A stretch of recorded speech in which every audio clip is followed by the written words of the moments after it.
കേരളത്തിൽ പൊതുവെ വളരെയധികം ആയുർവേദ ഡോക്ടേഴ്സ് ഉപയോഗിക്കുന്ന ഒരു തൈലമാണ് നാൽപ്പാമരാതി തൈലം. അപ്പം നാൽപ്പാമരാതി തൈലം ഇത്രയധികം ഉപയോഗിക്കപ്പെടാനുള്ള പ്രധാനപ്പെട്ട 5 കാരണങ്ങൾ എന്ന് പറയുന്നത് നാൽപ്പാമരാതി തൈലം നല്ല രീതിയിൽ സ്ട്രെസ് റിഡക്ഷൻ ചെയ്യുന്ന തൈലമാണ്.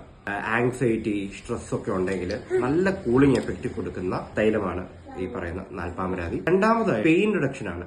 ശരീരത്തിലെ എന്തെങ്കിലും തരത്തിലുള്ള ഡിസ്കംഫർട്ടുകളൊക്കെ ഉണ്ടെങ്കിൽ അതൊക്കെ റിമൂവ് ചെയ്യാൻ ഈ നാൽപ്പാമരാതി തൈലം ഹെൽപ്പ് ചെയ്യുന്നുണ്ട്. മൂന്നാമത്തത് മിൽക്ക് പ്രൊഡക്ഷൻ ആണ്. പ്രസവാനന്തര കാലത്തൊക്കെ പാല് കുറവാണെന്നൊക്കെ പറയുന്ന ആളുകൾ ഇതൊക്കെ തേച്ച് മസാജ് ചെയ്യുകയും മിൽക്ക് പ്രൊഡക്ഷൻ നല്ല രീതിയിൽ എജുക്കുലേറ്റ് ചെയ്യുന്നത് കണ്ടിട്ടുണ്ട്. മൂന്നാമതായിട്ടുള്ളത് എമോഷണൽ ബാലൻസ് ചെയ്യാനായിട്ട് സഹായിക്കുന്നതാണ്, പ്രത്യേകിച്ച് സ്ത്രീകളില്. അഞ്ചാമതായിട്ട് അപ്പം നല്ല രീതിയിലുള്ള റെസ്റ്റ് ആൻഡ് റിലാക്സേഷന് സഹായിക്കുന്ന എണ്ണയും കൂടെയാണ് നാൽപ്പാമരാതി തൈലം. നാൽപ്പാമരാതി തൈലം ഒന്ന് എടുത്ത് ഉപയോഗിച്ച് നോക്കുക. ജീവിതത്തിൽ ഉണ്ടാവുന്ന വ്യത്യാസങ്ങൾ ഈ കമന്റ് ബോക്സിൽ ഒന്ന് രേഖപ്പെടുത്തുക.